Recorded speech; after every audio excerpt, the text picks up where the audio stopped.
So just to start, I'm from Sanofi and I'm the user lead, scientific lead for the Transmart project internally. So what I'm going to speak is really coming from the user's perspective. And what I want to start with is just say how Transmart is used at Sanofi. So what we view Transmart is really a data warehouse, data repository. That's where where the data is. Okay, this is the fundamental functionality for Transmart.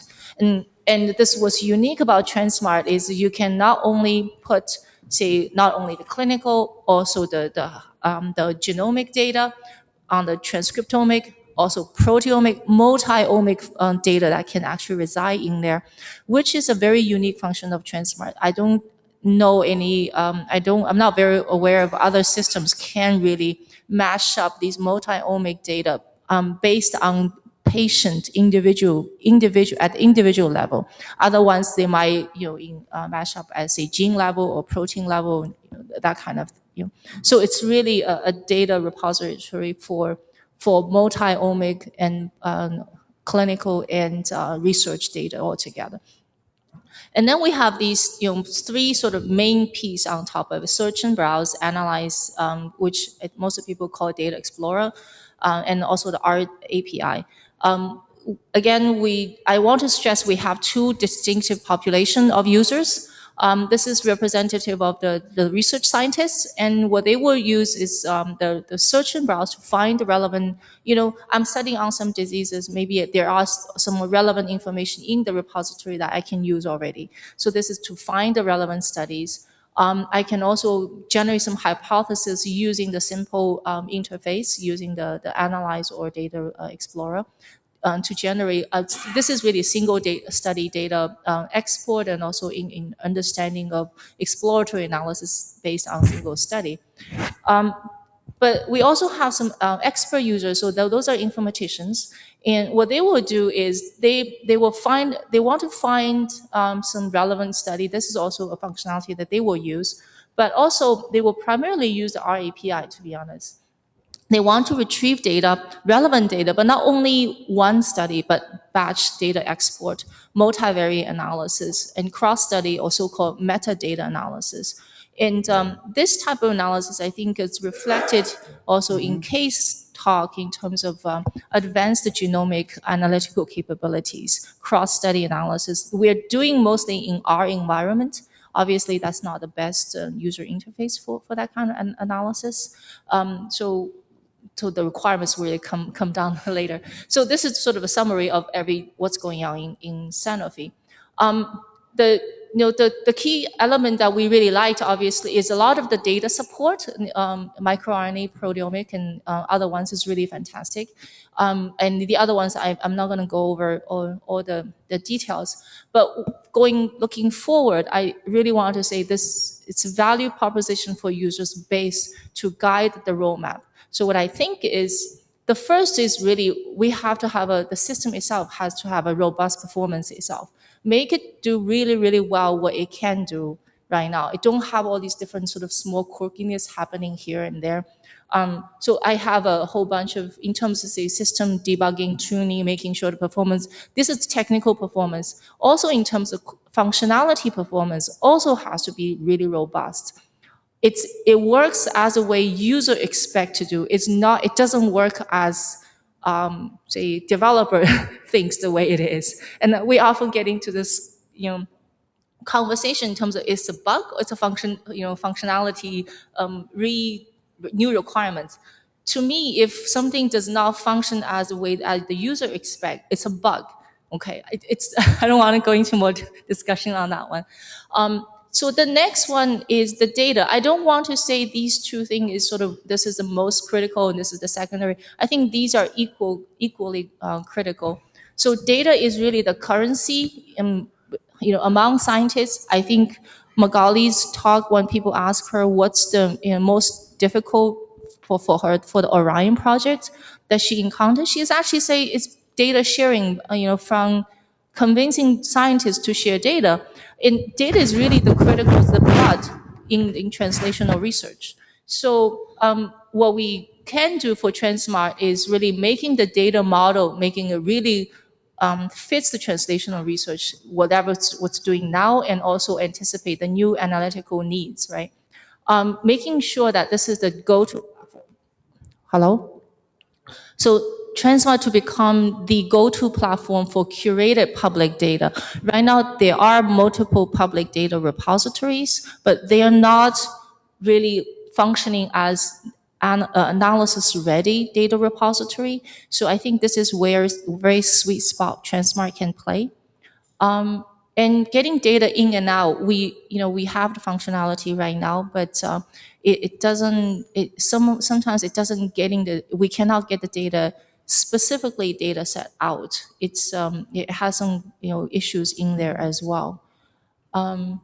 Community-based curation effort for public data, I think, and this is really going the next step from this is looking into what's out there right now, and this is really going forward. Say, can we work together and then curate public data together? That's another effort that I think is really will be very valuable for the user community. And on top of these two elements, I think then we can think of advanced functionality. And some of these things, actually advanced functionality, like Case already mentioned, it's already out there. Other systems, Array Studio, CBio Portal, Gene Data, these are really advanced data analytical systems. Why don't we leverage it? And some of the, Spotfire is another one. So we should have really strength. I agree with the API approach, really strengthening that part and making the connector really function well. And then that way we don't have to reinvent the wheel. And then, and we also talked about, I think in terms of the developer community, specifically focusing on Transmart, maybe we can think of these, additional really innovative and high valued visualization and analytical capability that's not really available out there. And that this is something unique for Transmart again. And even though maybe those functionality may not be bulletproof right from the very beginning, but because it's new, it's innovative, it's unique, then user will still be attracted to it. So these are pretty much my sort of the summary of the entire thing. I have some details we don't have to go through right now, I think. So.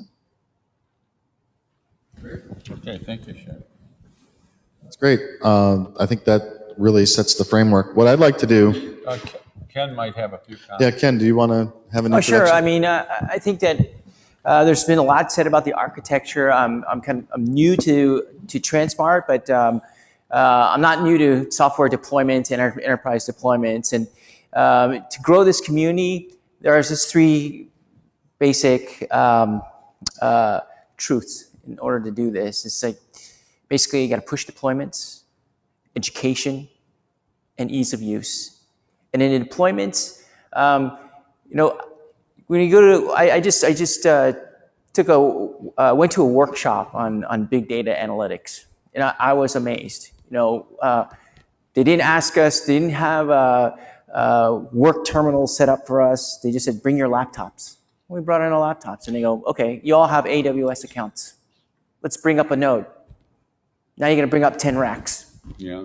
Right? And all of a sudden, I had a Hadoop cluster myself in one afternoon, running MapReduce, right? And dealing with terabytes of data. I know there's people from British Telecom here. Who are they? Anyone? Oh, they left. Well, just thinking out of the top of my head, is like, is there any way we could approach Amazon Web Services or British Telecom to have ready-made instances of Transmart Ready? And then, in academia, I know that a good third of the people who download our observational trial data are instructors who are teaching, medical informatics. And so, what a great combination. You create a SKU with Amazon Web Services or British Telecom and say, here's an educational SKU. You could bring up your own instance of Transmart and upload these publicly available data sets. And then you have your next generation of bioinformaticists that know Transmart inside and out, and they join the community. Right? So this is like, IT Pro Sustained Marketing 101. You know, Excellent. right? So that's what I'm thinking. And then, of course, you know, my feet are to the fire, as I mentioned last night. We're gonna roll out our RFA with ADNI and PPMI data on Transmart, and ease of use is going to be key. So we're going to be heads down on creating a splash page, you know, so people who enter in our RFA can go in and quickly learn the basics. So this is going to be a really good learning. This is information I'm going to disseminate to all of you. I don't expect it. I don't expect it's going to be painless. I think it's going to be very painful, but I think the future upside is worth it. So this is where I'm. Terrific. That's great advice. I do know that from the BT perspective, they have what they call a click to deploy for Transmart. Oh, great. Although it's an empty version, it might be better to have it as a populated version so people could actually get in and work with a lot of data right out of the box. We have talked in the past with Amazon. It's been harder for us to get some of their attention for that, but I think we can go back and revisit that, given that we've had 12 months go by now. Excellent. Well, I think as many of us know, and we sat here in Paris and went through the roadmap for the next year. It was actually a pretty straightforward roadmap, and we prioritized features and did that. I got that together. One of the reasons we put this discussion in the morning is one of the critiques we had last time is that a number of people had left by the time we were having that discussion. I wanted to make sure that as many people could be here for this as we could have. So we've done that. But what I'd like to do is open this up to discussion and really, focus on some of the themes that we've gotten, and let's get the feedback from the community where the priorities are. What we have is a very limited amount of resource and time. Where should the foundation and the foundation management team be focusing, our time and efforts in helping this community achieve its goals and objectives over the next 12 months? So let me open it up. Gil? So these were terrific comments and sufficient specificity to really make a work plan for the coming year. Brian highlighted the importance of publications, and especially in the academic sphere and in some companies. That's great. But I'd like to speak to the more practical side of this and the priorities probably for the companies, which is to show that use of these resources and these collaborative approaches makes a difference, so that a product development is accelerated, that there are not just testimonials, but product advances and real value generated by bringing a candidate into humans through the path toward an IND delivery to the regulatory agencies, and benefit for patients. It's a multi-year process, of course, but Michael J. Fox wants acceleration. Companies all need acceleration, and we need to be able to show that this kind of analysis and this kind of sharing of data and people coming together and interacting as you have here for these 3 days makes a difference. Publications are fine, but I can tell you the story of one of our major benefactors here at the University of Michigan, very successful businessman and mathematician named Bill Brehm, whose wife has been living with type 1 diabetes for more than 60 years with no significant end organ complications. A smart man, he wants to know why that is, in contrast to all the large majority of patients who are suffering or deceased because of end organ complications within 30 years. So he met with people here and built a consortium around the country, a very hands-on philanthropist. He told us he respected our priorities and metrics of papers, graduates, and grants, but he wasn't that interested. Yeah. What he wanted were results, a cure for type 1 diabetes, or improved care for patients. And I think in the end, that's what we're all really aiming for, is benefits to patients and populations, and we should be able to make that mark. But it comes faster if it's a stated, explicit goal, and if we reach across to each other and recognize the advances and promote recognition of those advances wherever they occur, but especially among our member organizations. Thank you. Yeah. Great, thanks, Gil. Good comments. Anyone else? I would pick on Dan, but I see he's on the phone, so.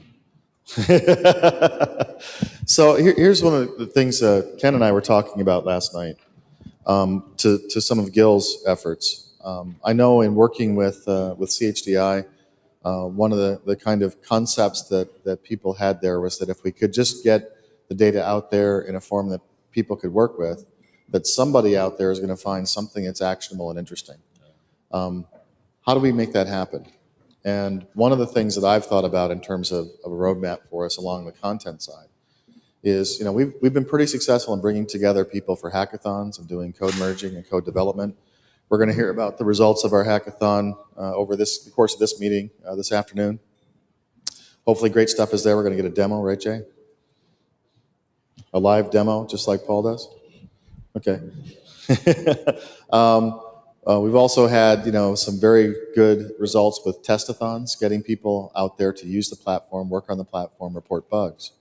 One of my thoughts was, and I'd like to get feedback from the community here, is what about some sort of analysis-a-thon, where we come in with a data set loaded up on a platform, very much like you were saying with your big data, workshop. Fire up your Hadoop and your MapReduce, and everything is there, and we bring together a group of people in the same room, and we see exactly what we can do with a data set. Yeah. Any thoughts? Any reaction? I'm sorry? Well, we could do I think that there are a lot of competitions out there like Dream and whatnot, which I think are interesting. I'm not sure how successful they are. I look at what we've been successful in doing is pulling things together. I would rather see a paper published or, some result found that we could have an impact on a program. Julie? I think we're going to see that coming out. So I was telling you about Youngson. So they've made some progress using Transmart in the area of Crohn's. And that's going to be reported in Q4. So we couldn't announce it here, but they're going to do a big announcement. And so you'll see that. And I'll try and see if we can make sure that Transmart gets the due credit on that as well. But I think a lot of the pharma are having successes. It is making a difference, and they are using it for patient stratification. They are using it for biomarkers and to delineate patients. So it definitely is making progress. It's slow and coming out to the public. And going back to your point about content, I think we do need to get content in there, and there's a lot of data out there. It's easy to curate. It's not expensive to curate, and I'll cover that in some of my slides, that we can easily do that. We can, as I've said before, we share the costs as long as people agree that it can go in the public domain. It can be curated and got out there really quickly at a reasonable price. And I think once we do that, then more discoveries are made. And I know at Jingo, we did that with Cystic Fibrosis Foundation, and we put a lot of things in the public domain, and then GSK put a program together that they didn't have before because they repurposed a drug and that. So I think if we just make it easier for people, we'll have more success and find cures faster, which I think most of us are in the room working for that end goal. Great. Excellent. Well, I think getting more publications and more data out there is an amazing thing to do. From my perspective, what you just mentioned, the hackathon, datathon concept, I think it's great. Yeah. I think from my narrow foundation point of view, that would just be spectacular. Just maybe we could get some thought leaders from the field of Parkinson's disease and come out with the questions as challenges, and bring in the best of the best in terms of clinical informatics people, and have a data fest on the platform. Hey, what if we could do that? Put together sort of a 3-day data fest with scientists, clinicians, developers, all working on a common data set, and then come out and publish the result. Doesn't that sound like a good idea? Yeah. Yes? How many people think that's a good idea? How many people would participate in that kind of an effort? More hands, come on. Excellent. I think that would be a great thing to do, and it sounds like we could certainly work with Michael J. Fox to do something like that. You've got data that you're putting out. Parkinson's, I think, would be a really relevant space, and it might even induce groups to share their data. Yep. Right. This is like a very symbiotic kind of a thing. It's like we get answers, accelerated answers, kind of like a data Manhattan day, Yeah. and then other groups see this incredible advantage that the people get who actually share their data because they get answers, and then they share data, and we could create a very virtuous circle. Yeah, absolutely. So if we were to do something like that, who would we recruit to organize? I see one hand. Who else would want to help out with putting some sort of data fest hackathon together? Yeah, wait.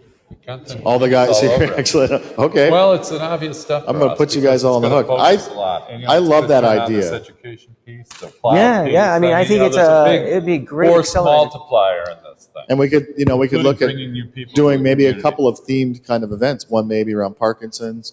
I don't It know could be if across Orion could do neurological something around diseases. MS. It could be across oncological diseases.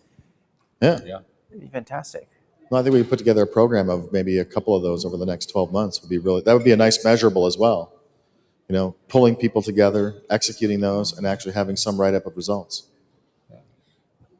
Keith, so in addition to your data-thon or data analytics-thon, whatever you call it, idea, on the content front, can we think of, as a community, identify a couple of public data sources that's really mutually useful for everyone, and see, can we put into Transmart becoming available for everyone? So what would you recommend? Do you have a suggestion? There's a few. I think neurological disease was mentioned before. So we can even think of, say, putting all the subset of a geo-neurological disease or in there, or we can identify a couple data sets coming from dbGaP. I think it could be a little tough. Well, Brian, but, you've been involved with OneMind. I know they have their track TBI. Is that something that's publicly available? Absolutely, and there is funded work. I mean, we've got a grant with those guys. Yeah, we can certainly identify. OneMind for Research, I think, would be very interested, and of course, they're largely interested in post-traumatic stress disorder, traumatic brain injury, and things that have affected the returning warfighters. And we could definitely bring those guys in. So I think there's probably a couple of data sets around neurodegenerative disease. I think neurodegenerative disease in general would be really interesting. There's a grant that Jeff Manley, I think that Jeff Manley at the University of California, San Francisco, who's a brain Who do we have? neurosurgeon, brain person, TBI expert, has the Track TBI program. He's the PI of it. OneMind is basically the host of that.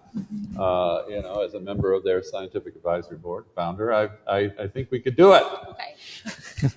And it's an obvious thing. And so we'll make a little email introduction between Ken and Garen and General Chiarelli. Let's make this happen. After lunch. Yeah. It's your idea. That's why this man is the CEO of the foundation. Yeah, there you go. So one comment I'd make, preferring to go to more autoimmune or something like that, because I think neurodegenerative is good, but when you look at growing the community, a lot of pharma have dropped those kind of programs. So there's more all the more reason. It has to turn around because we've the more reason. And quadrupling Husseini Alzheimer's. Manji at J&J who runs neuroscience, We know them well. member of the Institute of Medicine, is expressing his strong interest in Transmart. So having worked in the field, what I've Crumbling seen at the seams. in the past couple of years is sort of a resurgence of interest in the neuropsychiatric programs. So There is, but Sanofi has some programs, Sanofi is getting back in. Biogen has just gotten pretty heavily into neurodegeneration. So I think it's actually turning around as we speak. That's why it might be a good area, actually. Yeah, agreed. But there's I think if you want to build a community, there's more in order. Yeah, there's some neat stuff coming. Excellent. Ketamine, Norax is a new startup that's taking a lot of interest there. So It's MDMA. There's stuff happening in that. So let me put out to the audience. Okay, so we have a few groups here interested in neurodegeneration, which I think would be great with Michael J. Fox kind of leading the way. So in terms of autoimmune or inflammatory disease, is there anybody here who'd like to suggest a sort of data-thon, hackathon? Boy, you can Jay? just imagine there. Definitely. This is great. So my selfish nature, this is great because the organization I work for is certainly interested in neurodegenerative diseases as well as autoimmune. So I'm not sure I'm necessarily the right person to do it, but I can bring that back to our organization. I really would hope that there's real interest. I mean, didn't Solera do this like with the Drosophila genome, right? When they had the mapping, they brought in all the best Drosophila workers and they got them together for 3 days and they put all their clone, the genes they were cloning on the map of it was pretty extraordinary. So I think part of it is planning on who you want to be involved, what data you really want to pull in that's going to be enabling for the specific folks, so you can really make sure that you're positioning people you're putting this in people in a position where they can really where the outcomes, where you really have a high probability of productive outcomes from it. And yeah, it's a wonderful idea, and I'll do what I can with Pfizer. Paul, with the neurofocus, the autism spectrum disorders ought to be right in there. You can do a lot to help. Definitely. Yeah, good. No. All of them have specific and different data use agreements with a very complex IRB and multiple data use agreements. So I would love to share them, but I can't because But the methodology, there's other things that you could help us with. The data sharing, understanding that you've got studies underway, but some of the methodology that you're employing, to understand, especially spectral disorders and the neurological. Or maybe you could get, is it possible you could get permission to release it just for the datathon? Right, for this data hackathon, or a certain you could limit derivative data set that you could develop. But just it wouldn't leave the premises. They could hack on it, try to find solutions in this limited space, in this limited time frame. Well, the IRBs are very specific about this. I can't give one variable of one thing to someone who's not on the IRB or in the data user agreement. You're right. Consent. The consent. Yes, everything is consented. So this is a very legitimate thing. Yeah, We've got to have a discussion about that. It's not me who's deciding. It's the IRB. So this is a confounder, but something that we can work through in terms of patient consent and IRBs and all that kind of stuff. I know, in my experience at CHDI, we also had that patient consent issue. And for one particular study, went back and very laboriously reconsented every patient. And then patients they couldn't get back to, they just pulled out of the data set. Well, I'll give you an example. Laborious. We do have some resources where we have consent for retrospective studies. For example, here at the University of Michigan, we have something called the Prechter Bipolar Data Repository, where we have about 1,200 bipolar patients, well annotated, DNAs, sequence information, at least on exomes, and lots of good history, longitudinal trajectories greater than 5 years. We put a lot of time and money into that, and that is a data set that can be looked at and mined and searched for and analyzed retrospectively. Then if you find something, you say you could, we have the ability to reconsent patients, contact them, and so forth. So, I just want to plant this in folks' minds that sometimes we have resources that can be looked at from a retrospective perspective that's actually quite valuable for this kind of, and it doesn't run into the problems, Paul, that you're bringing up on the prospective side, which is more difficult because of those issues that you mentioned. And I have one more comment about this. This mind share that we're having right now is, could it be that, Keith, you created this sandbox, right? This data hackathon sandbox that says, we get access to some data that's normally not made publicly available just for this venue. If that is something that's negotiable, right, with some holder, maybe even Pfizer, pharmaceutical companies, that this is classified information, but for the datathon, since everybody could benefit, then it could do two things. It could provide the sourcers of the information valuable insights into their own data, right, And two, it could provide a huge draw for the event. Yep. Yeah. Because then these data scientists finally get access to information that they never normally would be able to get access to. It's a problem with data science, yeah. That, and you can terms bring of access. Yeah, but it could be a draw. But also think about bringing clinicians and data scientists together. Yeah. With developers that can immediately like modify the code specifically for an analysis. I mean, to me, that just sounds incredibly powerful. Yeah. I mean, what I think I'd like to do is like commit the foundation to trying to do 2 of those in the next 12 months. I don't know. One possibility maybe could also be to de-identify the data set. So anonymize totally the data set.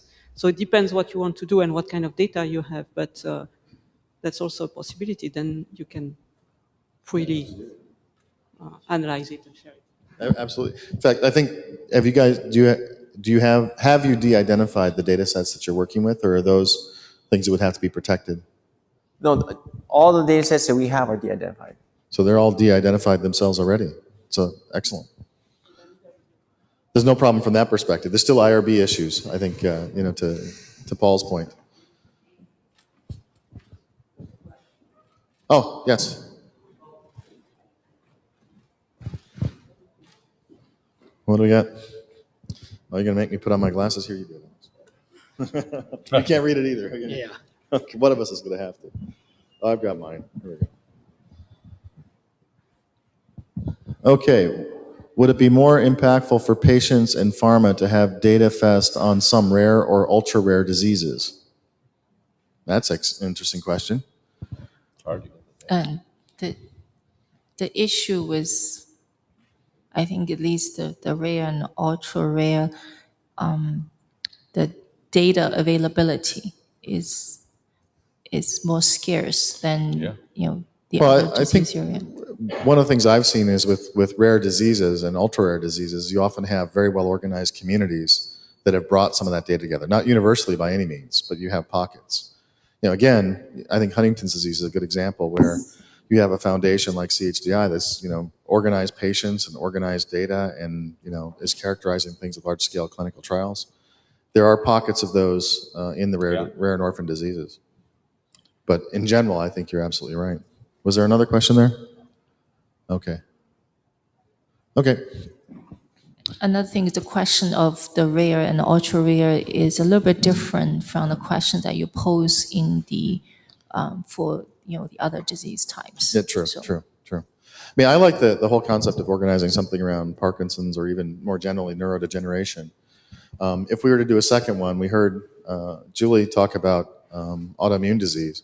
Is there anyone here who would stand up and say that they've got a particular area of interest with resources that we could actually do? I know Paul would love to do autism, but he's limited by his IRB issues. Is there anyone else here that can volunteer? Yeah? Oh, no. Do you have any data set you can use? Yeah, right. What do you have? Make sure everyone stays awake for the Which entire are 72 hours. less interesting in the context because I don't have on those data sets I didn't integrate them because I don't have patient level data. And as you saw, and everyone can use it the way he wants, but Transmart. But I always want to put patient level data, real patient level data, thousands and thousands of variables per patient. So in all those cases, I'm limited with an IB issue. Here's an idea then. I think, Brian, this sounds like a content committee working group. Yeah, I was, with the, ad hoc nature of it, focused on, some short-term deliverables in the space. So, Julie, and Sierra Mona, if you're still around, but Julia is, it's obviously fitting within the wheelhouse of the content committee. And however, there are strong links with community and also code. I mean, there's no doubt about it because some things are going to have to change all the way from getting the platform on BT or AWS and making it just right from the point of view of a good starting point that's accessible. And then, reaching out to various community elements here, but beyond, to make sure that we working with partners like Michael J. Fox to make sure we got the people showing up. I was thinking one of the really pain points, I think if you do data analysis, a number of us have looked at public data already, the data that's deposited in geodata, and we've even done some cross-study analysis, meta-analysis by ourselves. But what's lacking for those data sets is the phenotypic sides. It's very shallow. So if the foundation can actually make an effort to go to, say, the original author, and to say, can we actually enrich those data sets already on the clinical side? Then this really brings tremendous value to people where they're very familiar with the data sets already, so they know the value to begin with already. And then if you can add this additional layer to them, they'll be fantastic. Terrific. Well, I think we've got a path forward there that sounds really interesting. It's really exciting. I'm excited by that. In terms of other roadmap issues that we heard today from the group, Jay? Okay, so the code committee got together yesterday, and on our roadmap, we had two, honestly, very simple things, right? API development and ETL that came out. And now I'm looking here, and there's actually much more robust functionality that would be proposed. And last year we had very clear marching orders because we had a list. We had things that were already done. It was integrated. It was very clear what the code committee was what the developers were going to do. And we don't have that this year. So the question is, how do we move forward? And Sherry's going to tell me, which is great. Yeah. These are some of the things that we can start already. These are certain things that we run into. These are existing functionalities. Some of the things actually surfaced already when we were working with Hive. And one thing really, to me, very important is actually the simple z-score and normalization on the fly rather than the z-score stored and calculated as soon when you import the data, which anyway, I think on the fly makes a lot of sense. Cohort selection, enabling high dimensional database cohort selection rather than right now you can only, for the continuous data. See, I want to say separate a cohort based on a specific gene's expression level into say low, medium, and high. Right now I can only do with the clinical data set, continued data points, but not high dimensional data. It's things, I mean, these are just a starting points. So anyway, I can supply with you a list, definitely. On the data front, data model, data standard actually is another thing that we kind of touched upon, and we don't have time to. Data provenance, this is also very important for us. Export and the connector, there's a number of things that we can supply you with as well. So these are just a starting, and we should discuss in the community working group as well. No, I think we should. One of the things that we took advantage of last year is that we have, number one, a lot of features that were already developed by individual collaborations.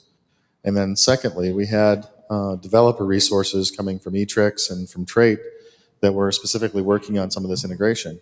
I'll point out again, the foundation didn't actually write a line of code in the last 12 months. It was really an entirely community-based effort. One of the questions going forward is when we have these new kind of feature sets, is there a way for the foundation to catalyze groups coming together to fund some of this activity? And I think that's something we need to take on as well. Are there means for us to pull from the community some development priorities and then pool some funds from that to fund the development effort and do some project management on that? What I learned over the last 12 months is what we could do really well as a foundation was project and product manage. But we don't have any coding resources. That might be something we can do, is pull together those requirements into a specific proposal, bring some funding around that from the interested parties, and then manage that project. So what do you think? Reaction? Right. And I'll ask Case to see if I'm out of my mind. Right? Do we? Look, and I'm agnostic here. I'm just making an observation. Right? We're open source. We're an open source community, and Are we going to run our open source community in a manner that is, we don't care about functionality because people will just do that for us, right? There'll be interested parties that'll do that for us and it'll just emerge. Or are we going to run the community? And I think we've done this in the past with where we're essentially running it like we would run a commercialized software. I'm hesitant to say commercialized. I'd say a managed software development, where we have a life cycle and we have plans, and here are the things we want, and we're going to assign resources.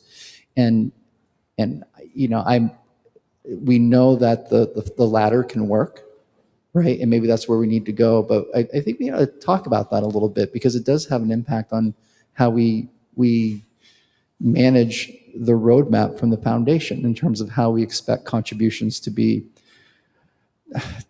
consolidated into the system that we're building. Jay, do you think those two dynamics are mutually exclusive?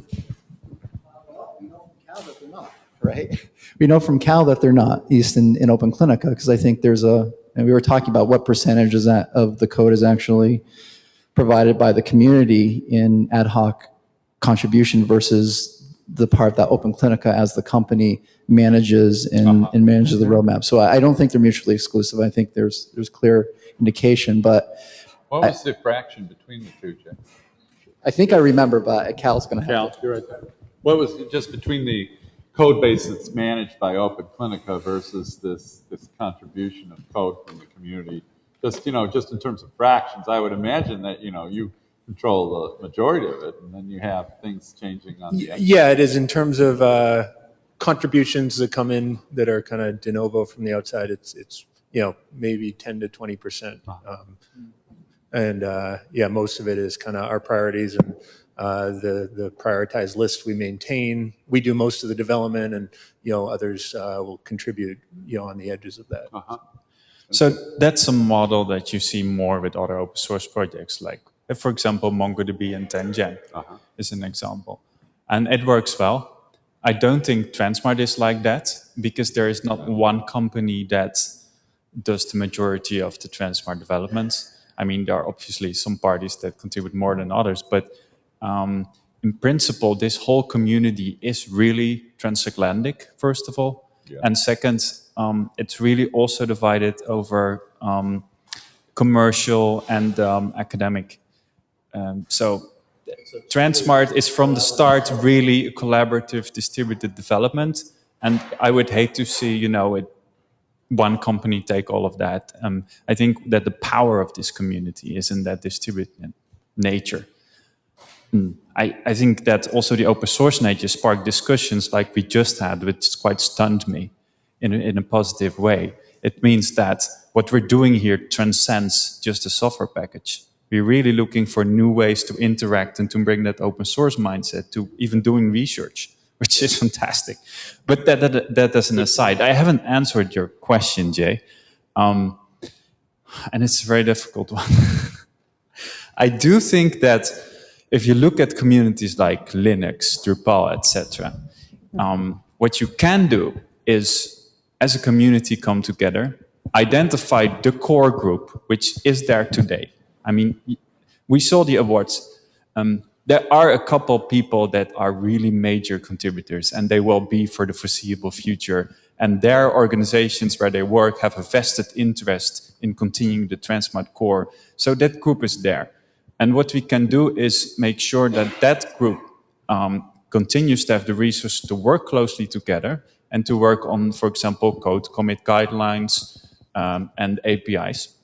Then the second thing is, if we have that more modular architecture, then we can have multiple plugins, either open source or commercial, that would enrich the whole Transmart, now I'm going to use the word ecosystem. He just wanted to get at you. Okay. The currency is the currency of the ecosystem. Yeah, no, what the currency is? Well, that is both data and code, right? But I don't think it's necessary for Transmart Foundation to really start, micromanaging this whole development process. I don't think that's the right way forward. It would prohibit the community spirit.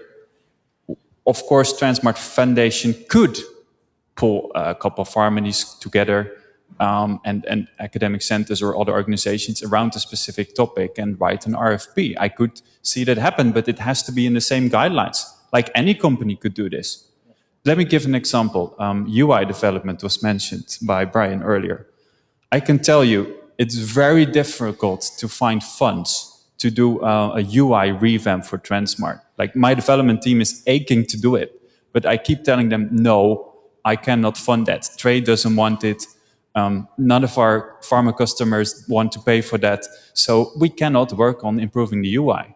But what I could imagine is that as we identify as a community that's important, that, for example, Transmart Foundation pulls together a project on revamping the UI. You take Sanofi, are you interested? What do you want to invest? Pfizer, what do you want to invest? You know, go around and yeah, and then exactly, and then you could do a specific project and then I know put out an RFP to software vendors to do that development. I could see that happen, but I don't think it would be a mistake to try to micromanage the whole Transmart development. That's my answer.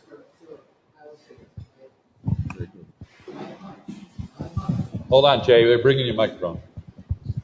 And then EK. Jan Willem is still on deck. Oh, sorry, Jan. My hunch is that for the time being, until we get code committee, the developers can get this API in place, that the foundation is going to have to provide a strong element of coordination when it comes to technical contribution. Yeah. And that's a reality. And I don't think it's a bad reality. I don't think it is. I don't think it needs micromanaging, but I think it's a strong element of coordination of the technical aspects. And we'll need to do that maybe forever, but certainly in the next year, that's going to be a strong element from the foundation until we get the API that we all envisioned yesterday in the code committee meeting. Right. Thanks. Yeah, okay, and I agree on that. So I think the next step there would be to kick off a hackathon at the code committee with a small group, as we already discussed actually, to work on the architecture and to lay out that roadmap and the specific activities that we're going to do to make sure that happens.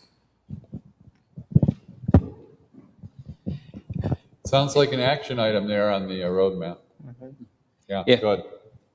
Yeah, so I wanted to get back to your original question about the brokering role that the Transmart Foundation could play in setting up new projects. So I think that's an excellent idea, and I could foresee that we would like to extend that a bit, and also to a more informal brokering role. So I vary my second case command that we don't want to have any micromanagement on the roadmap, but a bit informal coordination role on the roadmap is kind of missing. So it would be really great when you consider a new project that you could talk to someone who really knows what's going on in the community. Mm-hmm. And just to check whether there is a double work going on, so that you're duplicating the efforts of others. And that's not going to work through a website, because everyone puts some stuff up on the website and then forgets about it.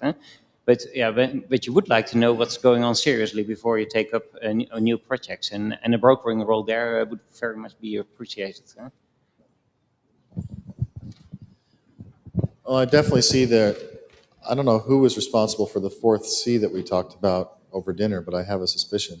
But I think one of the roles of the foundation is, in fact, trying to find ways to bring additional funding into the community to help fund some of this development and to keep things rolling. And I think that really fits that role. If we can do things collaboratively, I think we heard of a service provider doing that from a data curation perspective with what Thomson Reuters presented yesterday. Is bring people together for a collaborative curation of content that people, have a joint interest in.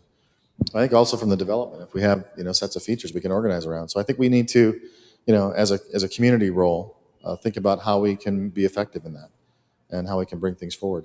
Because one of the things I really take away from this is that it's this collaborative development nature of what we've done that is really the power of the community. And it's not that we have one architect or one designer, or we have a whole community of people doing lots of different things, and we just keep talking and working together, and it all moves in a direction.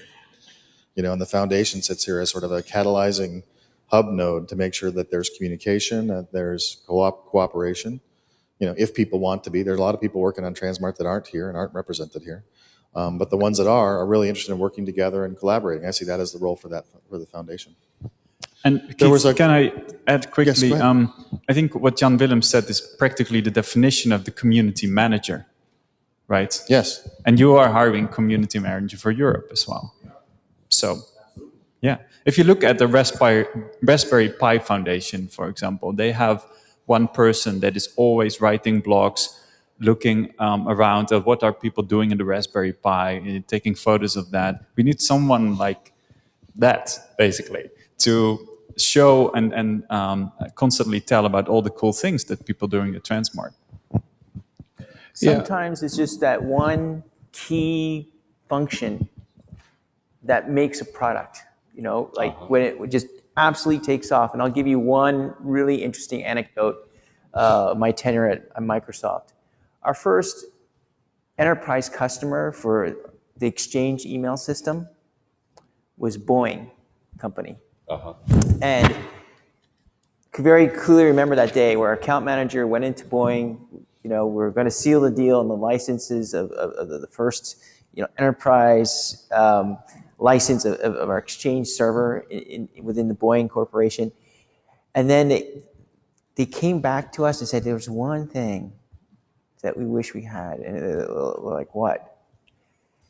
Well, we're really pushing our way to Lotus Notes, but look at our infrastructure. It's completely heterogeneous. We have terminals, we have PCs, we have Macs. Is there a web interface for your email system? And the account manager was like, let me get back to you. And it was on a Thursday. And he runs back to the Microsoft campus. And I recalled, like, hey, we were all, at the time, we were also rolling out our first web server, IIS. And there was this one developer sitting in some corner, some college kid that was just hired. He was playing around with a web service, and he created a UI for the Exchange server. And we go, that's it. And then we had our own internal hackathon over the weekend, and then on Monday we said, yes, we do. And that won the account. That won our multi-million-dollar account for the Exchange web server. And to this very day, that's the number one interface to the email web server is the web portal, accessing email through the web. And that was just something that we just completely overlooked after spending millions of dollars on the development of this. It's just that one thing that changed the equation for us. So keep that in mind. Yeah, pretty much agree with that. I think it's when Keith's talking about the micromanagement and avoid this, I fully agree. I think it's very important. The reason we do the product roadmap, not different from 1.2, where we put the spreadsheets, everybody get requirements, we vote it, because that time is a good way to do this way. But that not necessarily mean is the only way we can do that. I mean, the reason we can achieve now, today, in a much more, what I was called, is democratic or more distributed way of thinking is because now we have a 1.2 as a base, which is a very good thing. I much prefer we run the open software spirit. Let the flowers actually flow and grow freely. And then we need innovation from all the parts. Like this kind of your Eureka moment. It's not going to happen if we artificially put a lot of process on this impossibly managed group. It's not going to work. I inspired by his talk a lot.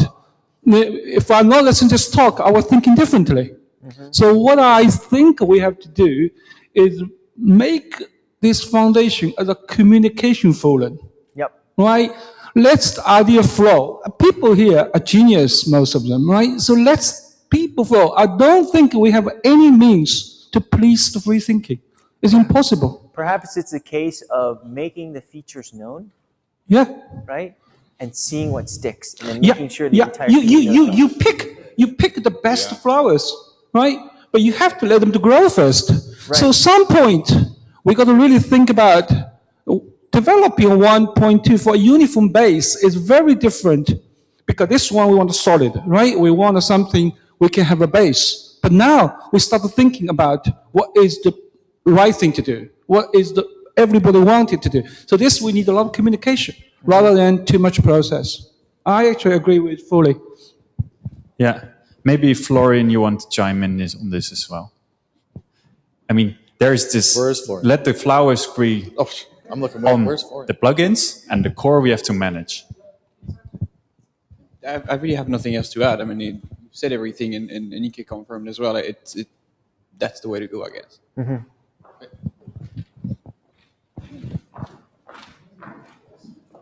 I just want to add a little comment on Ike's talk. I mean, on the meeting in Paris, he said something very, very important for all of us, that there is no Transmart for the foundation, there is no Transmart for Atrix.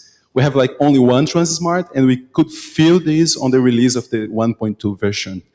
I would like to remember that and make it further for the next versions, that there will be a unified Transmart version, right?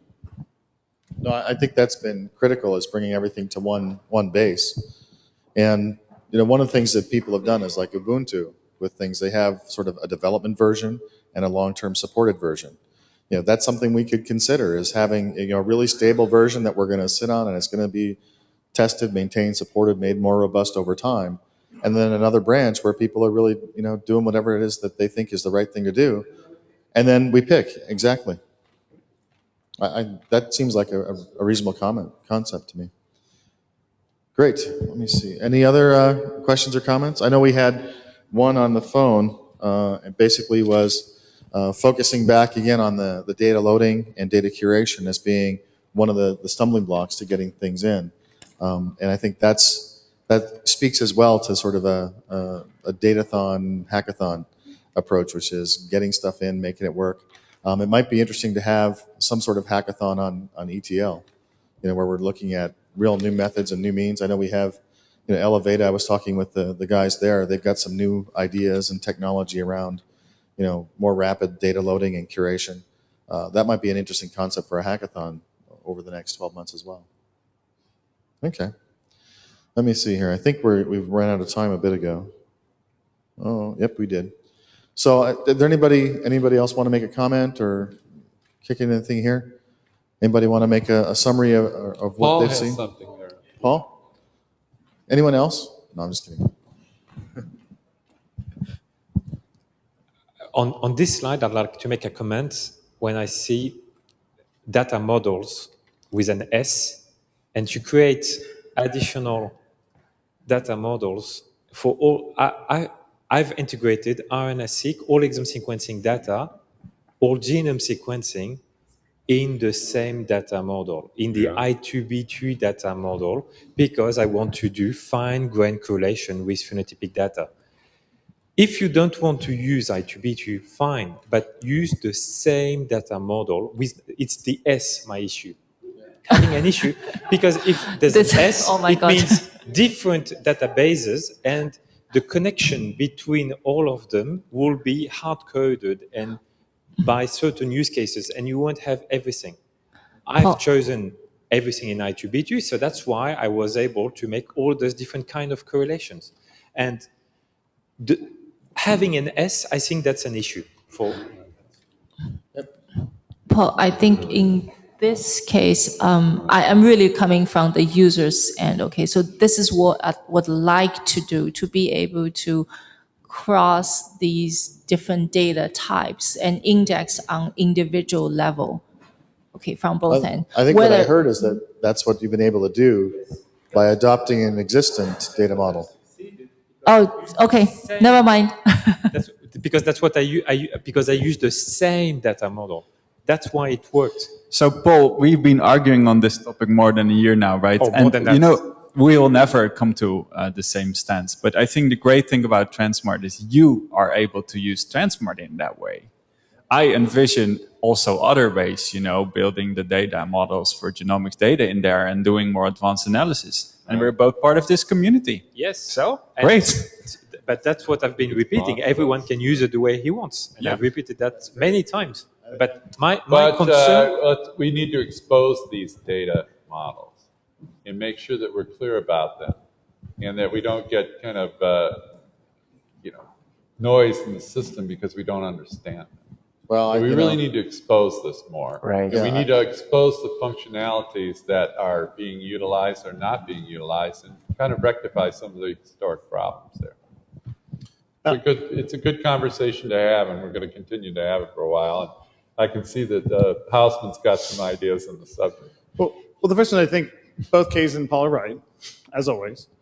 What Paul is really talking about, he isn't talking about data models. He's talking about semantic models and things like that. If he was to, say, model RNA-seq, we could share how we model it in I2B2, which is not a data model, right? It's a hierarchy, it's a terminology, whatever the hell is really in I2B2. And that probably should be somewhere on the map of things we think about if we're trying to share our work, especially if we want to be able to have an addressable analysis that understands RNA-seq data. We need a consistent way we are putting it in that schema. So that's fantastic. In the other side, for genomic data and a lot of these other pieces, I see the benefit of having things that are in their native structured form and be able to put bioinformatics pipelines that really know how to crunch against a VCF file and not have to retrain, Galaxy to understand I2B2. That's an impossible project. I don't want to sign up for that. So we still need to structure data the way we expect it in these other tools. So Case's suggestion of adopting GATK and Broad is for the VCF is very sensible. And the Global Alliance now has over 300 members, and they've got David Altshuler and people like this who are chairing these committees, and Hausler and so on. So we would be very ill-advised to go too far astray from that, which is along the lines of what you're saying. So, and I do have one more suggestion, which is because I don't just live here, I also live in the OMOP world and some of the other groups that are doing open projects. OMOP in its last version stopped short of the molecular models and the biobanking stuff and those sorts of things. It will not in the next version. So when you get to the end version of OMOP, which is going to be like a year and a half out, we probably want to think about some convergence because we don't want 5 different versions of how we handle RNA-seq data. That's not going to serve anybody. This is a very important point. I had this listed out as an element in the content committee, and the Reagan-Udall people are very, kind of tuned in, and the FDA people are obviously tuned into this. So it's a discontinuity having to do with the fact that it's over on kind of pharmacovigilance and data safety and adverse events and a lot of, it's not, kind of central to discovery and, first into human translation and that kind of thing. But it's something we need to keep on our screen. I think that's very good. Let's get Martijn Schumi to our next Transmart meeting.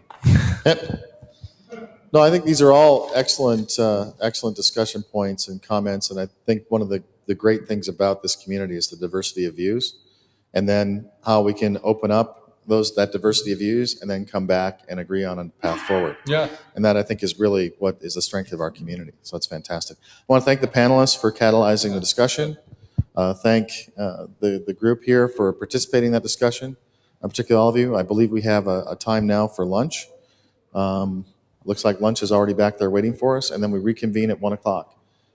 So we have from 1 till 3, we got a number of things to go through, but we'll see you back at 1.